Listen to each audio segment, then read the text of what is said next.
Hi everyone, எல்லாருக்கும் வணக்கம். Welcome to my channel Manchatti which means mud pot. இன்றைக்கி நம்ம சேனலில் செய்ய போகிறது சிக்கன் லாலிபாப். இது வந்துட்டு ரொம்ப ஸ்பைசியாக கிறிஸ்பியாக ரொம்ப டேஸ்டியாக இருக்கும். ஈஸியாக வீட்டிலே செய்யலாம். இது இப்போ எப்படி செய்கிறதுன்னு பார்க்கலாம். சிக்கன் லாலிபாப் செய்கிறதுக்கு ஃபஸ்ட்டு ஒரு மிக்சிங் பவுலில் ஒரு 4 டீஸ்பூன் அளவுக்கு கார்ன்ஃப்ளவர் சேர்த்துக்கலாம். 1 டீஸ்பூன் மைதா, சில்லி பவுடர் வந்துட்டு 1 டீஸ்பூன் சேர்த்துக்கலாம். ஜீரா பவுடர் 1 டீஸ்பூன், கொஞ்சமாக மஞ்சள் பொடி சேர்த்துக்கலாம்.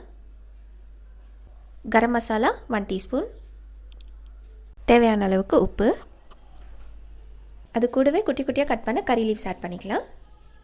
குட்டி குட்டியாக கட் பண்ண கொரியாண்டர் லீவ்ஸ், நான் 2 பச்சை மிளகா குட்டி குட்டியாக கட் பண்ணி வச்சுருக்கேன், அதையும் சேர்த்துக்கலாம். எல்லாத்தையும் சேர்த்து ஒரு வாட்டி நல்லா மிக்ஸ் பண்ணிக்கலாம்.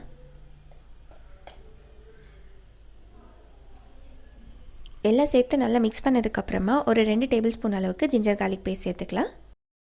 அது கூடவே ஒரு 1/4 கப் அளவுக்கு தயிர், எல்லாத்தையும் சேர்த்து நல்லா மிக்ஸ் பண்ணி எடுத்துக்கணும். இது வந்துட்டு நல்ல திக் பேஸ்ட் ஆகிற வரைக்கும் நம்ம மிக்ஸ் பண்ணி எடுத்துக்கணும். பாருங்கள், மசாலா வந்துட்டு இந்த அளவுக்கு திக்காக மிக்ஸ் பண்ணியாச்சு. மிக்ஸ் பண்ணக்குள்ளே உங்களுக்கு தயிர் பத்தலைன்னா இன்னும் கொஞ்சம் தயிர் ஆட் பண்ணிக்கோங்க, தண்ணி ஆட் பண்ண வேண்டாம். இப்போ வந்துட்டு நான் லாலிபாப் 1 kg அளவுக்கு வாங்கி வச்சுருக்கேன், அதை சேர்த்துக்கலாம்.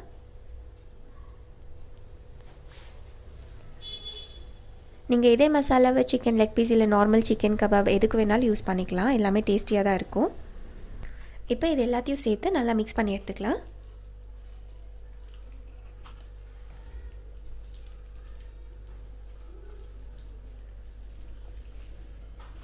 மசாலா வந்துட்டு கொஞ்சம் திக்காக தான் இருக்கும், ஆனால் தண்ணி சேர்த்துனீங்கன்னா நம்மளுக்கு லாலிபாப் வந்துட்டு கிறிஸ்பியாக வராது. எல்லாத்தையும் சேர்த்து நல்லா மிக்ஸ் பண்ணியாச்சு. இது இப்போ ஒரு 10 to 15 மினிட்ஸ் நல்லா மேரினேட் ஆக விட்டுருங்க. நான் வந்து லாலிபாப் சுடுறதுக்காக எண்ணெய் வச்சுட்டேன். எண்ணெய் வந்துட்டு நல்லா காஞ்சிருச்சு. இப்போ ஒரு பீஸாக எண்ணெயில் போட்டுக்கலாம்.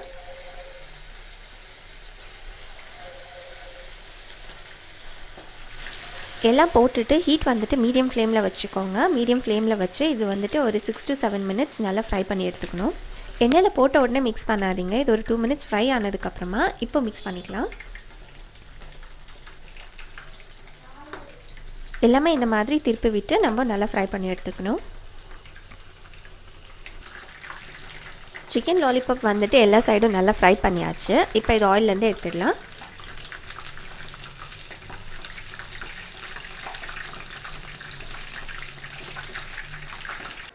பாருங்கள், ரொம்பவே ஈஸி அண்ட் சிம்பிளாக நம்ம சிக்கன் லாலிபாப் வந்து வீட்லேயே செஞ்சாச்சு. இது செய்கிறது ரொம்ப ஈஸி அண்ட் ரொம்ப டேஸ்டியாக இருக்கும். உங்கள் எல்லாருக்கும் கண்டிப்பாக பிடிக்கும்னு நினைக்கிறேன். பிடிச்சிருந்ததுன்னா மறக்காமல் லைக், ஷேர் அண்ட் சப்ஸ்கிரைப் பண்ணுங்கள். எப்படி இருந்ததுன்னு செஞ்சு பார்த்துட்டு காமெண்ட்டில் சொல்லுங்கள். வேறு ஒரு வீடியோவில் பார்க்கலாம். Until then take care.